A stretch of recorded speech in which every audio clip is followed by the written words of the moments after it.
My big suggestion to students, particularly through high school, is you can do anything. Choose it for you, not for it is worth it. Just focus on the next step. Doesn't matter what you're doing. Don't be afraid. As long as you're doing something. That is such good advice. I don't think I could see myself doing anything It's a challenging life. Student nights, Wednesday to Saturday. I worked on that house. I racked up every single dollar of debt that I I possibly think there's a lot of pressure on high school. Yeah, I kids just these days, love working outside. And if money is something that you care a lot In about. hindsight, I've also been a very indecisive But you person. keep looking for roads that have been less It travelled. was just that moment that I knew what I wanted to do.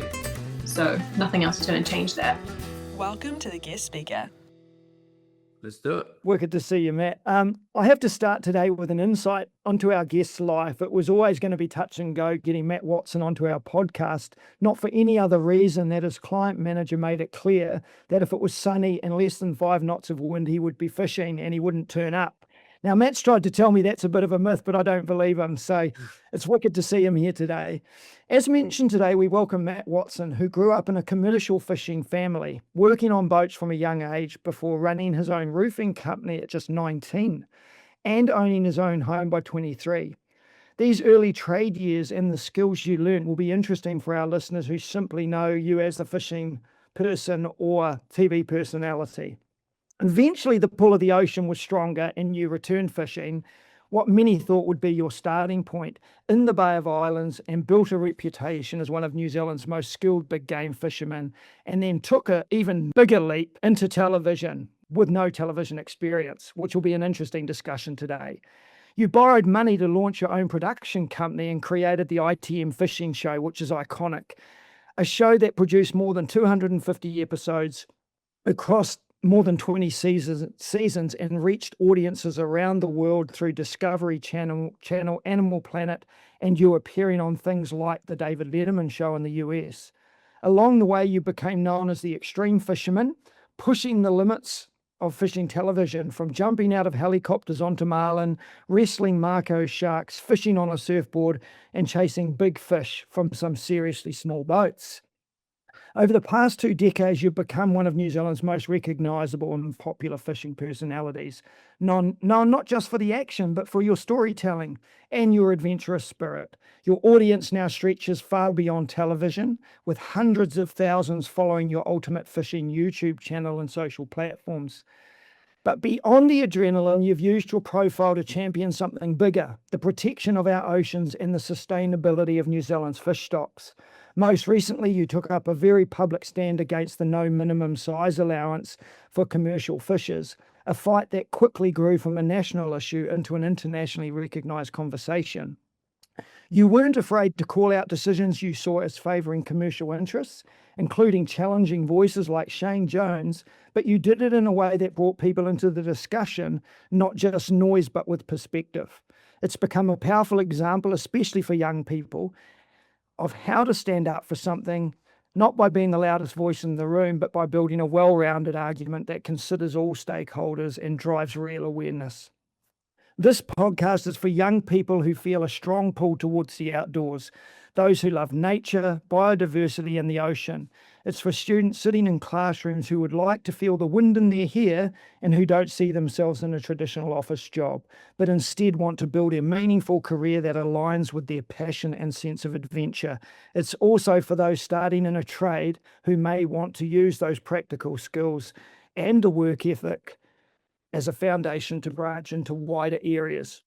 Welcome to our podcast, Matt. Thank you so much for turning up and not going fishing on us. No worries, mate. We had a quick conversation off air about your education, but I do want to return back to your thoughts, whether that be primary, secondary school, how you found it, what resonated with you and what didn't. Yeah, how did it go? Well, I guess from a young age, I understood the importance of school. I mean, my parents just drummed that into me. And I would almost say that importance almost tipped over into scaremongering. Like, I was afraid of failure, which is a motivator for some people. But in my day, there was this thing called school certificate, and it was like the test. It felt like it was the whole reason you went to school, is because there's an exam coming when you're 15 years old. It was fifth form, which I think would be the year 12, no, year 11, I think. Year 11. Sorry, I'm just trying to translate. I've got kids that are actually gone through this whole new system and they're finished school now. But so it was what would have been now year 11, there was this big exam coming. And, my parents would say, if you fail this exam, you're basically going to have a no hope of job. You're going to go nowhere in life. That was it. And I think the teachers kind of instilled that there as well. Yeah. So there was that, and that did motivate me to work quite hard because I didn't want to be a failure. And I found school a social thing too. Is where I got to see my mates. I played in every sports team I possibly could, because so like I guess from my parents and teachers, what got you respected and recognized was how well you did academically. From your mates, it was whether you scored a try at rugby on Saturday. So, and I was trying to keep both lots of people happy, like my parents and my teachers, and wanted to be cool with my mates as well. And I did that by, well, at least attempting sports. I wasn't the most athletic, and neither was I the most academically minded, but I worked hard at both, is what I would say. And Yeah. there is nothing that I can pinpoint that tells me why I worked hard. Perhaps it was that fear of failure a wee bit. But I wanted to do well to prove to myself that I could do well. And I carried that right through. I went through to the end of year 13, which was 7th form in my day. And I sat the bursary exams. And I remember at the start of 7th form, which is my final year at school, the teacher said something like, only 5% of people that start school come away with an A or a B bursary, which was what could come out at the end of the year. And that actually motivated me. That made me think, well, I've done okay at school, but if I get to the end, I can say that, I'm in the top 5% of people that start school. And not because I wanted a trophy for it or because I had any specific application for what I was studying. It was because it gave me the confidence to know that if I work hard and I can problem solve and I can get through this, I could probably problem solve for the rest of my life. And that probably in a nutshell is how I applied my schooling. I did accounting. I've never ever wanted to be an accountant. I just turned out to be quite good at it. So that's why I did it, because that was going to help me pass. I did maths.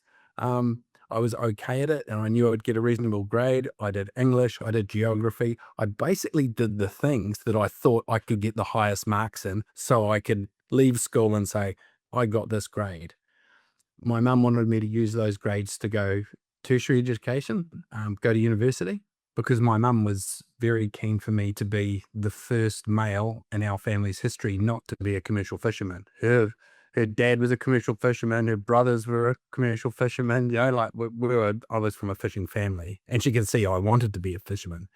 So I think she had me lined up to be something like a lawyer or something like that. But me, no way. I was never going to do that. So when I finished school, and what I should say, before I'd finished school, I'd already learned how to work as well. So I'd learned how to work at school by putting in the work, and you have exams and you get results when you work. And then I found if I wasn't putting in the work, I wasn't getting the results. So that's a pretty straightforward lesson. But on my weekends and school holidays, I was doing the work that I loved. I was working for one of my uncles on commercial fishing boats. So I would do it for free initially, probably from about the time I was 12, just for the experience. And I was not just going along for a ride. I was being made to work. And I remember one weekend when I was about 13 years old, my uncle gave me a $20 note at the end of the day. And that's when it just blew my mind. You could make money from fishing. It's like, what the hell am I doing at school? Like, why am I turning up 5 days a week to go to this place to do all these exams when I can get money from fishing?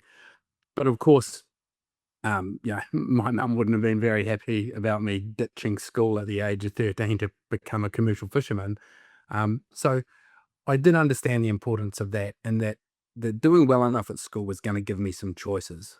And while I was at school, I went to the careers things and I saw these things that looked shiny, like, being a policeman or being a pilot and thinking, wow, I could do all of those things. But if I'm being perfectly honest, from the day I was 5 years old, I only ever wanted to be a fisherman. And I wanted to, and my view of that wasn't this grandiose thing. It was to work for my uncle and catch mullet on the Manukau Harbour because I loved going out and I just wanted to be on the sea. And shortly after school, so finishing my bursary exams, and before I actually got my results back on Christmas Day, I had an altercation, unfortunately, with my uncle, who I was going to be work at that stage. I thought I was going to work the rest of my life for my uncle, but a game of backyard cricket got quite heated, let's say, competitive family, and it ended in a punch-up. Pretty ugly kind of a scene, no one likes Christmas Day gathering. And it basically culminated in my uncle and I coming to blows, and as he took off from our family gathering, I saw my fishing career kind of disappear in front of me, and that's where I realized, geez, I've got no plan B. And then, if I'm being honest, what rushed into my mind was, oh no, I'm going to have to go to university now. Bugger. I honestly didn't want to do any more study. I felt that I'd finished it and I'd got as far as I wanted. And literally by pure chance, my auntie's boyfriend said, oh, well, you're not going to be fishing. Why don't you come and work for me? To which I said yes. And I didn't even know what he did, but I knew he wasn't a university lecturer. So I just knew that You're not going to be our best advocate for tertiary training, are you, Matt? Yeah. Sorry. I'm not trying to run your listeners away from school. I'm just. And that's absolutely gold. I just want to touch on a couple of things you've raised. It's interesting. You talked about your fear, school certificate, and we had to sit exams because I was the same. It's interesting. I think that fear is based a lot around behavior, that if there's a fear at the end of it, you sort of shut kids up and sort of, it's your motivation. So rather than be a great teacher, you just use fear. You can either do wonderful creative things with kids, or you can scare the hell out of them. I find that interesting. And your mum, you keep mentioning mum and her expectations. I think that family, there'll be parents listening to you going, I've got this ratbag boy in particular who doesn't like behaving, but having those high expectations that clearly you knew. I was the same. Dad always said, whatever you got at school, you're going to get twice as bad at home. And it was just enough. It was enough to make me, and I like you, competitive. And I think competitions, and if a teacher says you can't do it, suddenly you think, well, no, I'll show you. So you're showing all the signs of a young boy. It's good. Yeah.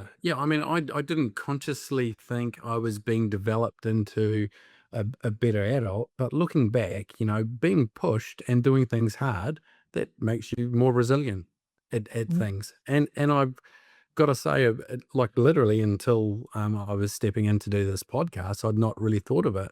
I just kind of thought, well, that's how I came out of school. But those things would have shaped me, like learning that hard work gets results, and just doing stuff that you don't want to do sometimes, and then getting to the other end of it and go, well, it's actually made me better. When you're in it, it's very easy to come up with a reason why you shouldn't be doing it. And I still face those types of things daily. I don't want to be in my office today, but I know that it's a commitment that I've made. I've got sponsors, I've got stuff that it's got to be done. I'd much rather be out fishing. So, but you do those things, and then when you've got them all wrapped up, well, then you've done the right thing, and you just, nothing phases you too much. So I don't know how much that shapes, how much is nurture nature in my case, because I've always felt like I've been prepared to work hard. Like I've never looked at something and gone, oh, that's too hard, I'll sidestep that. I've always been able to keep in mind, well, it's going to get me what I want long term.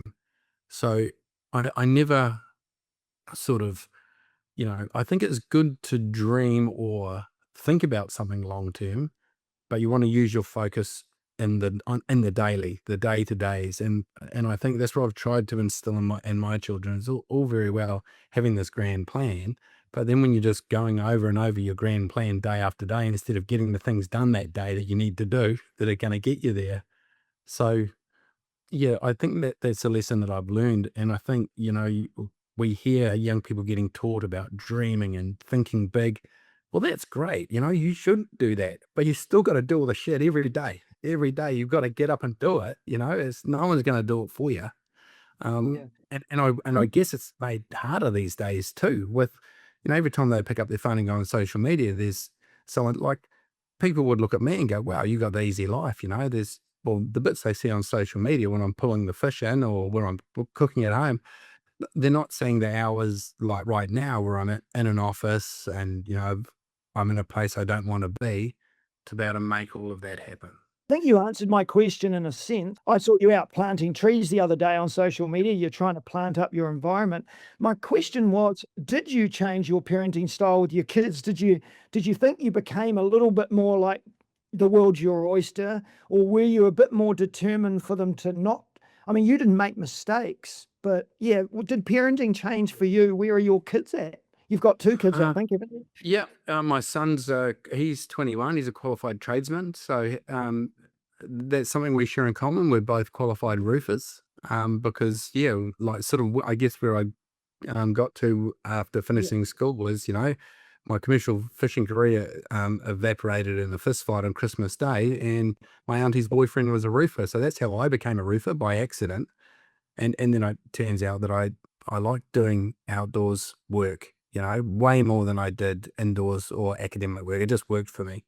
And my son's, I guess, got those same traits. And I wanted him, I mean, in his mid-teens, he wanted to do what I was doing. He wanted to catch fish and, be seen, film it, and have all of this going on because it's pretty flashy, kind of heady kind of lifestyle. Those bits of it are. And they were the bits he was seeing too, because, he was at school during the week and I'd say, right, I'm heading out. You want to come? And he'd come out and he'd pull in a big giant swordfish or something and it would get filmed and then it would go on telly or it'd go, and all of a sudden everyone at school knew him as this great fisherman. So he's like, right, that's me. I'm like, no, it's not. Guess what? You need to learn how to work first. And that's we hear about all of these skills that you can learn. Like you can learn academic skills, you can learn money management, you can learn all of these things.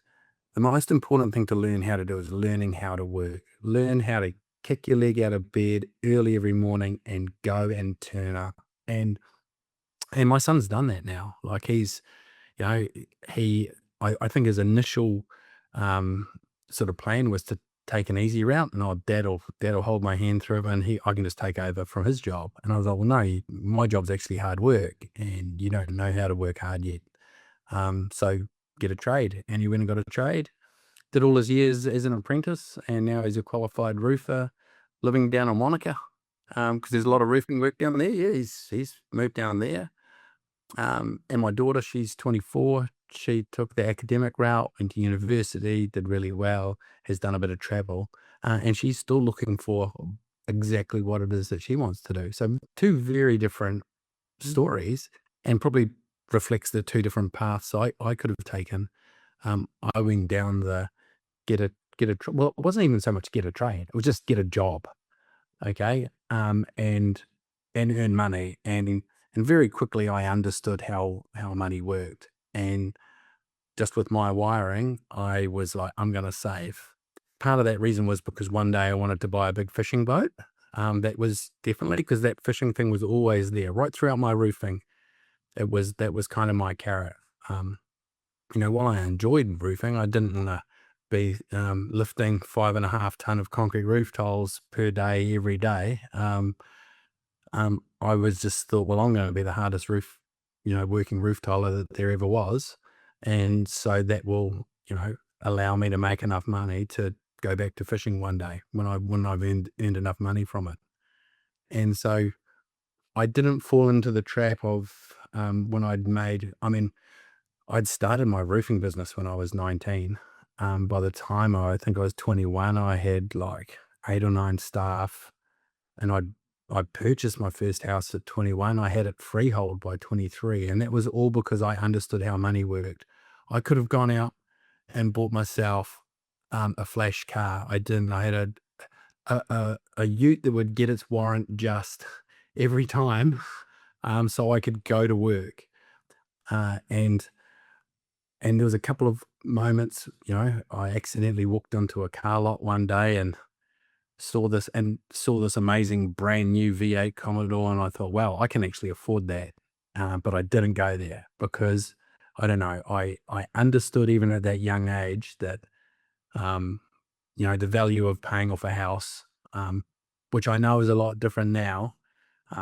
But that was what my kind of immediate goals were. It was like, yes, you're going to be a fisherman. You're going to be able to go back to that one day. But if you make enough money now and get enough base, that will give you choices. And it did. You've given some really good parenting advice too, because we've had a few guests though, Grace, where it's that first job that really hits them, and it's not where they want to be. But, I talk to a lot of kids at school, and they want to be a policeman, but they know they've got 3 or 4 years before they can apply. But the plan in between is nothing. And you can look, that first job is vital, work ethic, turning up to work, getting out of bed. And I think you're hitting on something, every day. And I think a parent could get a lot from that. Even if, some kids, we had one the other day, headed to university at age 27. It can come later, but get out of bed, go to work. So you earn all this money, you own a home, and now let's talk about this idea you had to be or getting back into fishing, and then becoming Matt Watson. Well, I wanted to get back to fishing, and that was never, at this stage, it had never entered my consciousness that I would be in any form of media or be on TV. I thought maybe if I catch some big fish, I might get some photos in a fishing magazine, that would be pretty cool. It was really about, my mind, if I had a quiet moment, would drift out to what fish I could catch next. And I thought, imagine being able to do that every day for a job, and I decided at that point I didn't want to go back to commercial fishing. And that's because I'd learned more about what sustainable fishing was and what wasn't. And a lot of the commercial fishing going on in New Zealand then and to this day isn't that great. Because, I took it upon myself to learn about that stuff because it interests me. So I thought, well, I'll go into charter fishing, game fishing. And as I grew up, I didn't even know that there was marlin in New Zealand. To me, the Manukau Harbour was the entire ocean. And I honestly thought in my lifetime, it was such a big harbour, I could never fish every little bit of it. But then, of course, I realised, well, we've got these oceans around us. And to me, it was just like, it blew my mind. Like, how am I going to fish all of the world and catch every fish there is and see everything? So I thought, well, a good start would be doing it as a job. So my initial plan was I'd buy a boat and I'd become a charter skipper. But then, even as successful as my roofing business was, and that yes, I'd had a freehold house from a young age, I was still going to need, it was very expensive bit of gear, a game fishing boat. And then I'm still going to need a house. So I thought, well, you know what? I've done enough sea hours to sit my skipper's exams, and I'm, so I could be a qualified skipper. So I went back to maritime school. I went to maritime school age 25, and I became a qualified skipper, which then opened the door. I wasn't turning up to ask for a job on a game fishing boat with a qualification that didn't serve the boat, because most of the charter boats in Northland, which is where I wanted to live, would go to the Three Kings, or all the good ones would anyway. And it requires 2 qualified skippers on board to go that far offshore. And so I basically just worked out a plan. I was like, well, I've got the sea hours. I'm not going to turn out asking to be a deckhand and then have to build my hours up. So that made it relatively straightforward for me to get a job on a game fishing boat. And then I guess I went from having this well-earning, successful business, which I handed over to my brother who was working for me, my younger brother at the time, for the book value of the equipment. And I moved up north to work as, well, my title was second skipper because that was on the bit of paper. I was a crewman, and my pay went down to $110 a day.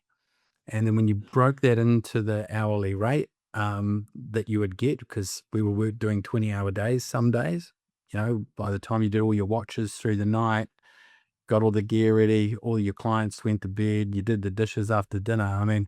it's not the glamorous job that people might think, cruising around on a big boat and jumping up just to, pull a big fish in. You are a cook. You're cleaning up people after people when they've been sick in the boat. You're in a cramped area, rough conditions. You're a glorified cleaner with these amazing moments in between where you get to see these huge fish being caught.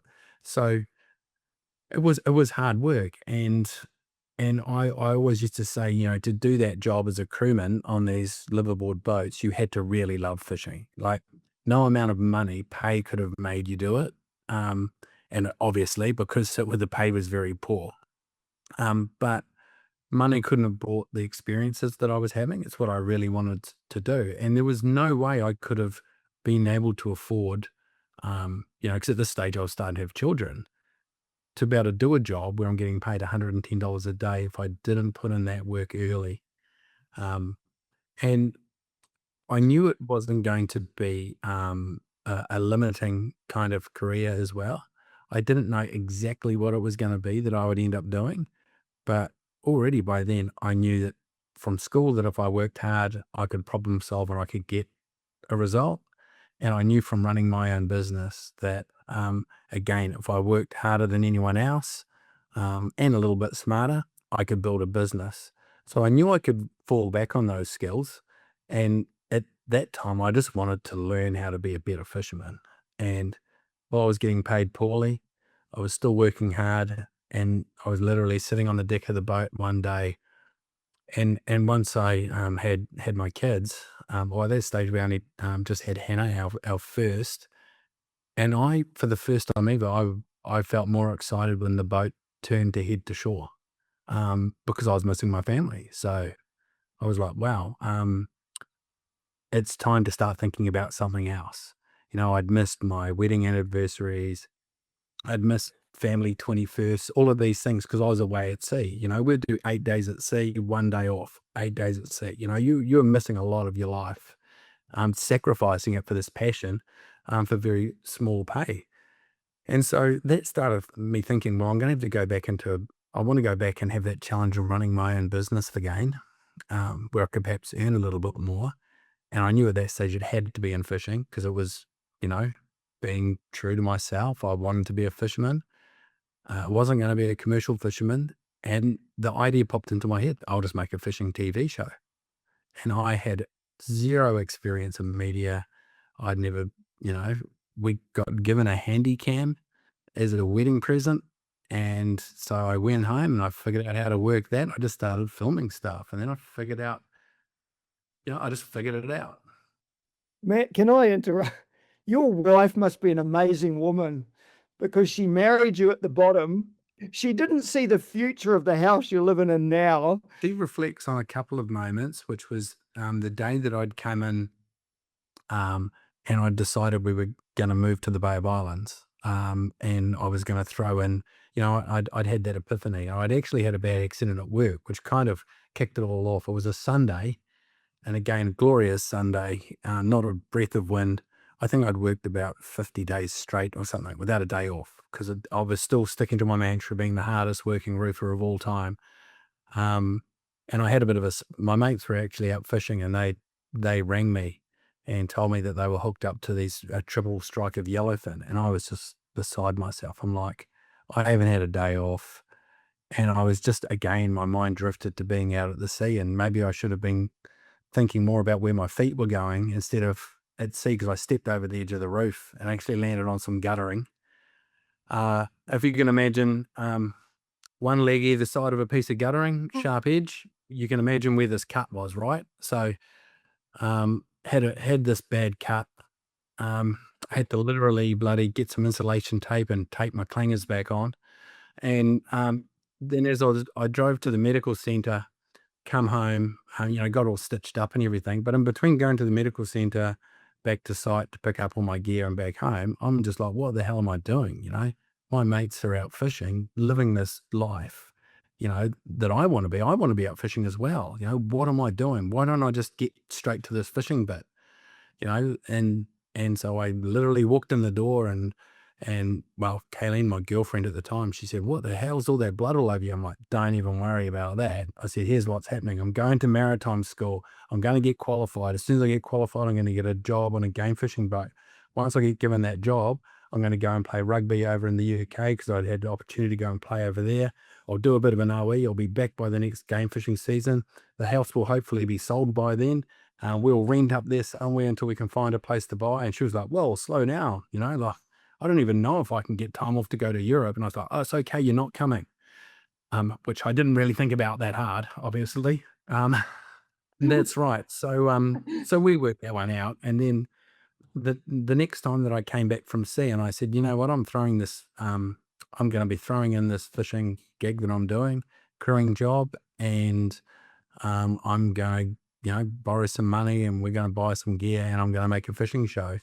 And she says that I had the exact same look in my eye as years earlier when I came in covered in blood. She's just at no point trying to say what the hell, because my mind was made up. So yeah, I'm able to get an insight, and you quite rightly point out that it took a heck of a lot of trust, I guess, for her to come along with this crazy scheme, because even as I say it aloud now, it doesn't sound sane or sensible. No, there wasn't a lot of business plan in it, but there probably was. There was, Can I there ask- was actually. Yeah, and I think that's probably what people underestimate you for. They see the character, but they don't actually know what's going on inside here. And I'm getting a feeling of that. We ask this to a lot of our guests, and it might jump us a little bit, but when did you start to think, "I'm good at this," particularly with the making of the fishing show? Was there a point where something just escalated? It was a TV or it was viewers. When did you go, "Shit, I'm onto it"? Well, I guess the big escalation, I never ever felt really comfortable in standing in front of a camera. And my way around that was the guy behind the camera was always one of my mates. So I was just talking to whoever was holding the camera, because I couldn't afford a cameraman anyway. So I just read the manual on the camera we brought and taught my mates the basics, and we kind of winged it. So that was, there was no moment in there where I thought that was good. And there were little moments where, it was a big thing for, me, because I told nobody when I was starting the show. I didn't tell my parents, my brother, my sister, no. And so my wife knew about it, and my mate, Kieran, who was helping me out. We were the three people in the world that knew that I was trying to make a TV show. So my family found out when they saw it on TV. I just told them, "No, check on Sky Sport tonight, 8:00, and that was all self-funded. We had no sponsors. So, and then from that, there were these little moments where people saying, "This is actually pretty good. It's different," and that kind of stuff gives you a bit of confidence. But I guess the big one came, if there was a single moment, it came a few years later, and I'd started doing what the phrase got coined stunt fishing, where the first one I did, I didn't actually do it as a stunt. What I did it was to show people that you didn't need to be wealthy or have a fancy boat to catch a marlin. Because a lot of the footage we were filming was on a boat that I was working on called the Ultimate Lady, and it was an amazing boat. And I guess the first bit of negative feedback we ever got was, "Oh, it's all very well showing that, but the average Kiwi can't do that." And I'm like, "Yes, you can." So the theme of the show was for me to catch a marlin with a budget of $20.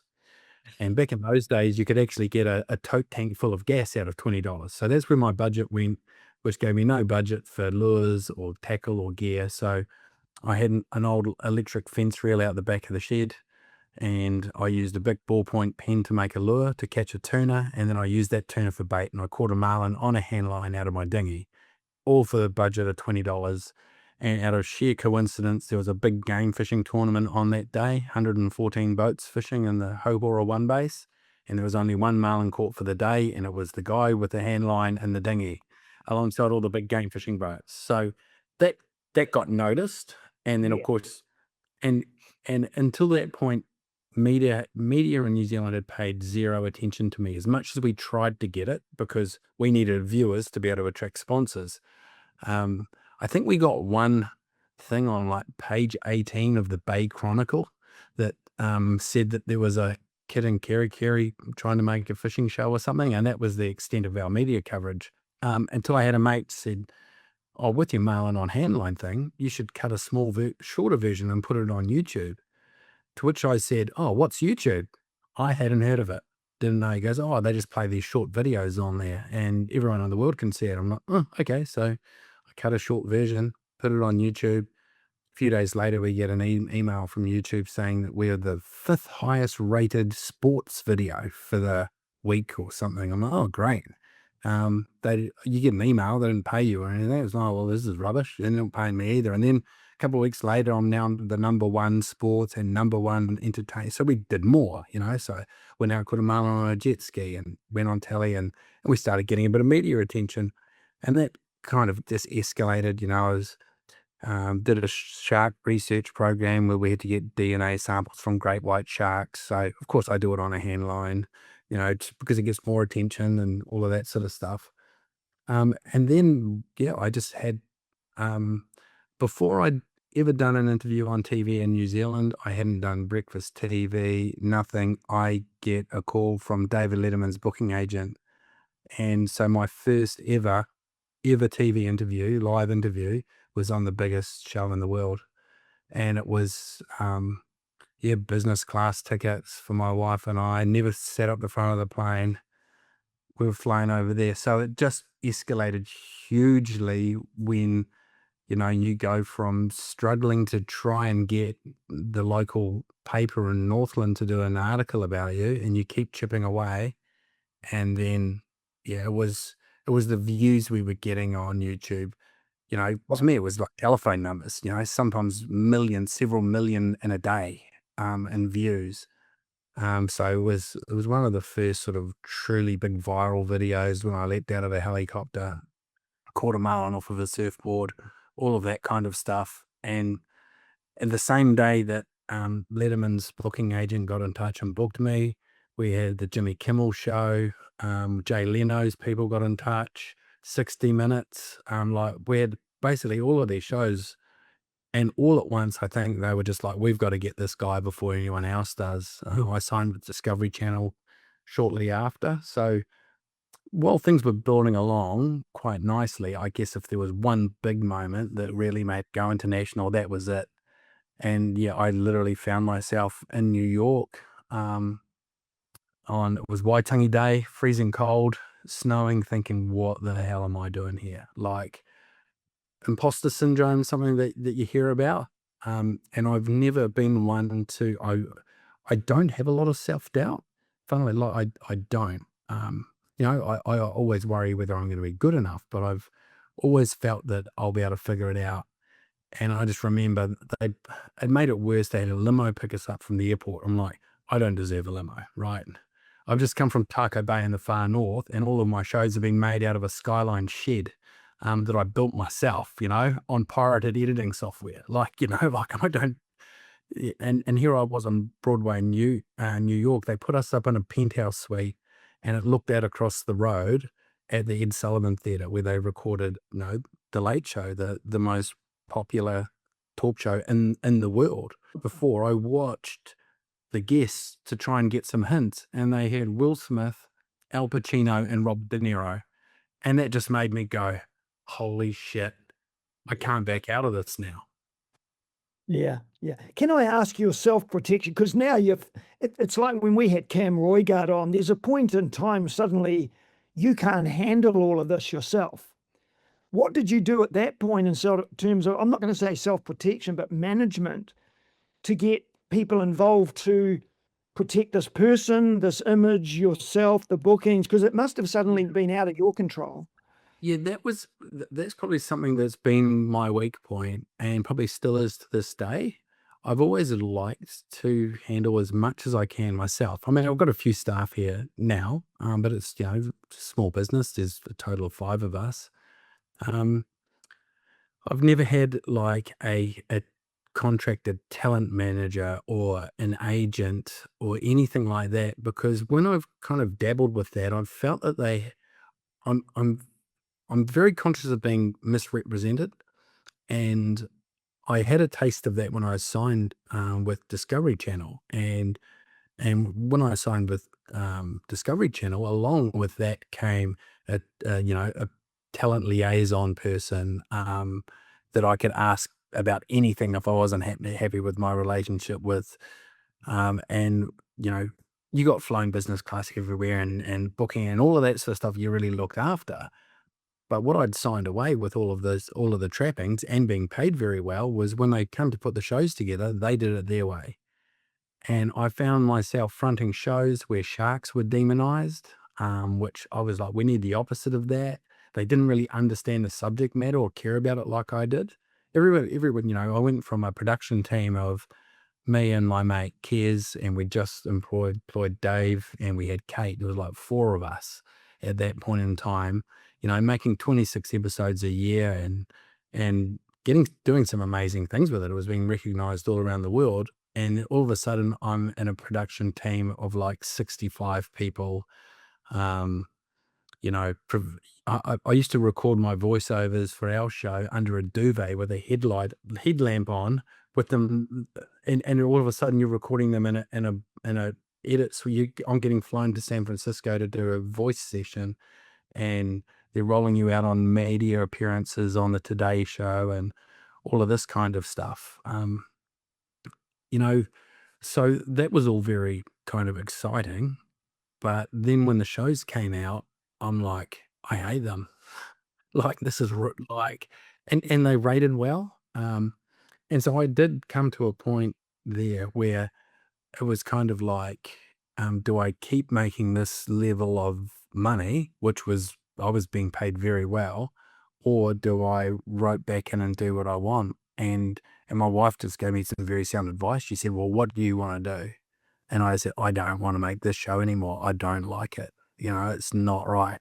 And she said, and I said, but I'm locked into a contract and they get an option of whether they have me do another season. So I actually had to find a creative way of getting out of doing another season. And that was because they wanted me to stop doing some of my social media stuff, because some of the stuff that I was doing on the side for ITM Fishing in New Zealand was outrating the big Discovery premieres that they were doing. So they said, oh, look, we want to remove that from your contract. So I just said to them, well, it's quite a big change for me. We're going to have to end my old one and present a new one. And when they presented the new one, I said, oh, no, thanks. What that did cost me, though, was in the original contract was I had a 10-year restraint of trade for doing any media in North America. So I couldn't, so that was a big hurdle and personal cost for me, but I was aware of it, and it was worth it to not pour so much energy and heart and soul into something I didn't believe in. So I was able to come back to New Zealand and spend 10 years just carrying on making the ITM Fishing Show, which I loved. And every episode that we put out, while not all of them were perfect, they were the best we could have done with the money we had and the team we had. And I was proud of all of them. And that's worth more than any of the, like, I mean, those are some accolades you had, and it takes it back to when you were in school and that top 5%, you wanted to work hard and know that you could do it. Like you said, you had choices. And what I'm hearing, it's come full circle, is when that happened and you're with Discovery, you also had choices. There's consequences to the choices, which is an important lesson for students to be hearing, but you had them and then you made them and go, I'm going to go back to New Zealand. And I just think that that's remarkable right there, because a lot of people would understandably have thought you got sucked into the momentum, but you know that. And that is so true. And it's only now, with even a few more years on me, you know, I was sort of mid-30s then, I guess, when all that was blowing up. And I was, you know, it was like limos, and you're meeting famous people, like, you know, Little Wayne the rapper was on the Late Show with me and comes and daps me up, and I'm just like, holy shit, you know, like this is crazy. So it could have been very easy to lock into that and make the money. But I knew, and my wife knew, she could see it in me, like, I wouldn't be here today standing in front of you having the career as long as I did if I'd gone, right, I'll just suck it up and take the money. And if I was to do something that I didn't believe in, and like you say, because I guess I'd worked hard earlier, I always knew that I had the ability to pivot and change if I had to, and I did, and here we are. And it's interesting you say about the money too, because you mentioned when you were doing those 8 days away, 1 day back, Yeah. it wasn't for the money. And No. then when you're at the other end, it's also not for the money. Like Right. people, Yeah. isn't that cool? Wow, I not really thought of that. Wow. Yeah. True. It is. You've always done it because you love fishing, and like you said, sharks getting demonized. That's not what it's about. And so it's never been about the money. I am conscious of the time too, Matt, because I know you've got Yep. lots of things. Another question I wanted to ask, and then Ludlam might have some too, of course, is you mentioned like there was that dust up with your uncle way back. Do you think though, in terms of relationships, like that was one that pivoted and you went roofing and learned all these things? Yeah.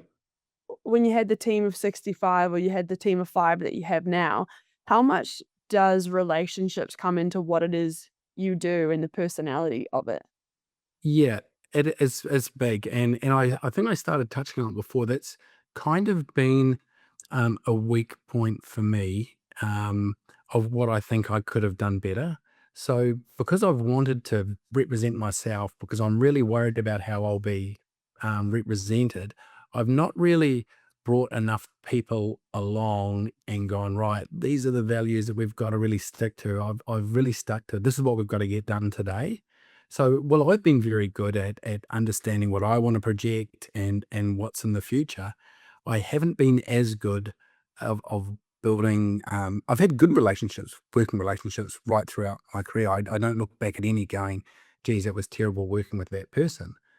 But I think if I'm being self-critical, I could have given people a broader understanding. I could have let a lot more things go, because to this day, when something like this comes in, I'm ultimately making a lot of decisions, and probably too many decisions, rather than empowering people around me to make them better. So I'm still learning, Thank you. It's so reflective. I appreciate it. Love it. Yeah. What have you got?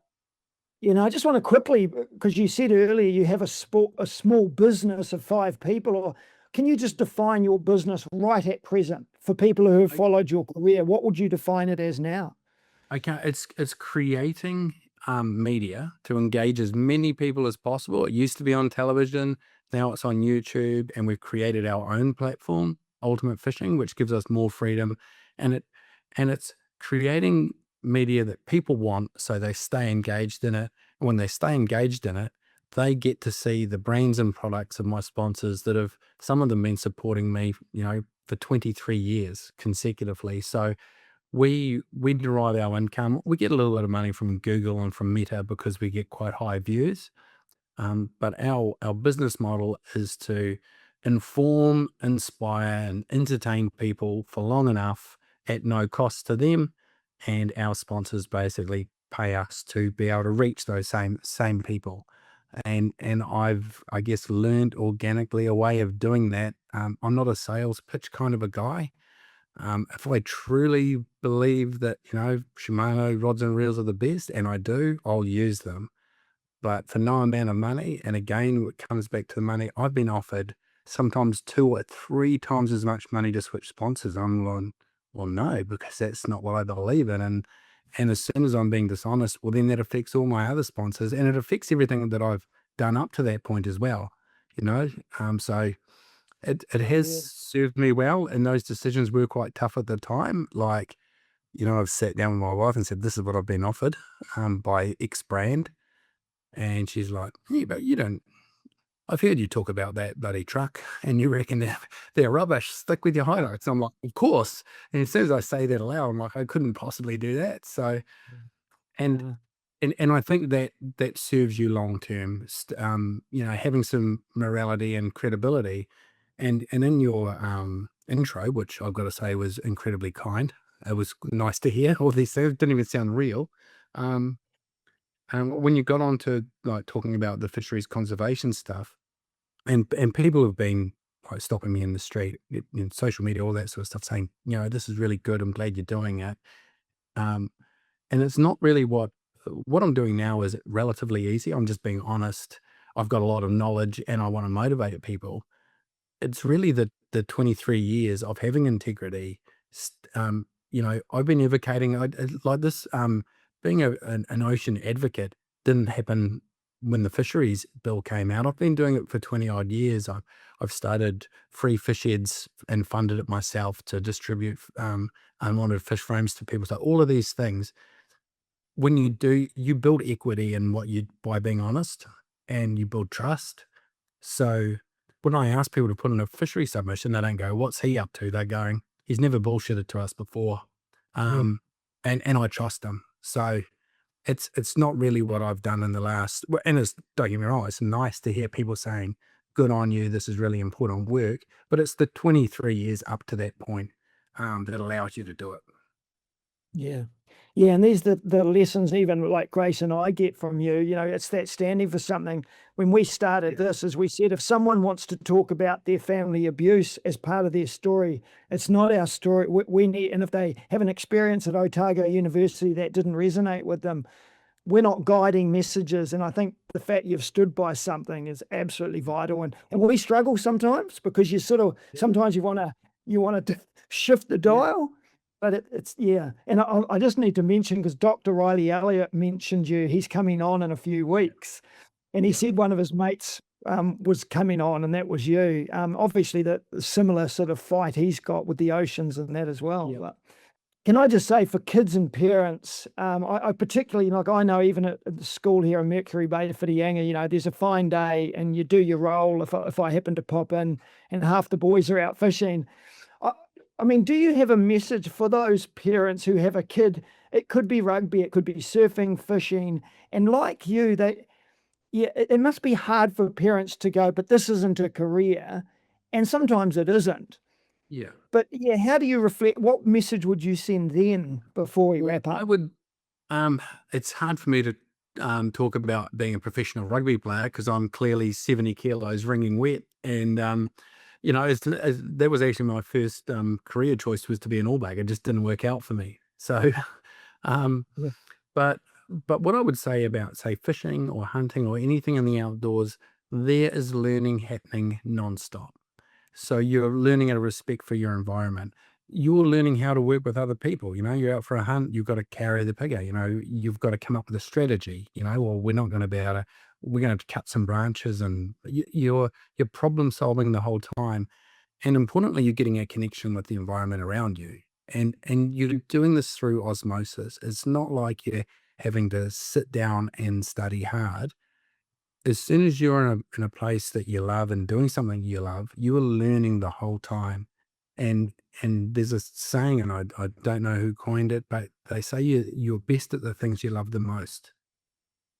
And I just think that if you're really absorbed in it, you're learning the whole time. So there is lots of lessons to be had by being out fishing. And I'm not condoning parents let their kids wag to go fishing, but they could be doing a whole lot worse if they're wagging down at the skate park, right?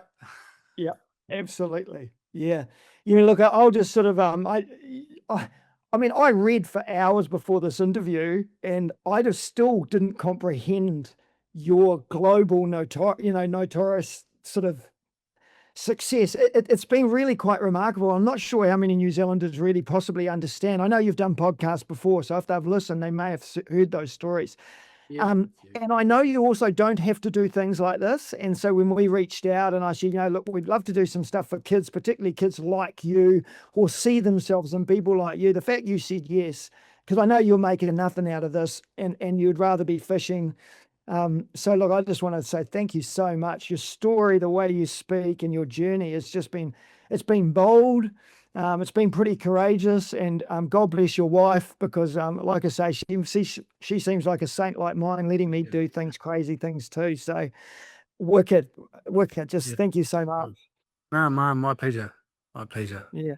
Matt, I have one sign-off question, please. We ask every guest this, is if you could go back to yourself in year, so 6th, 7th form, year 11, year 12, Matt to Matt advice, what would you say? That how good you are at rugby doesn't define you, because I literally thought that geez, I'm not actually that good at rugby, and I'm fudging it. And my advice would be just keep trusting yourself. You know, like when I've trusted myself, I've done better. And when I've kind of erred away from that for the wrong reasons, and I get a funny knot in my guts for doing something, I should trust that more. And I pretty much do all the time now. But a young man, I'm like, you know what's right and wrong, and when you're doing something right. Just do more of that, and less of the dumb shit. Thank you so much. All good. No worries. Yeah. Take care. Bye.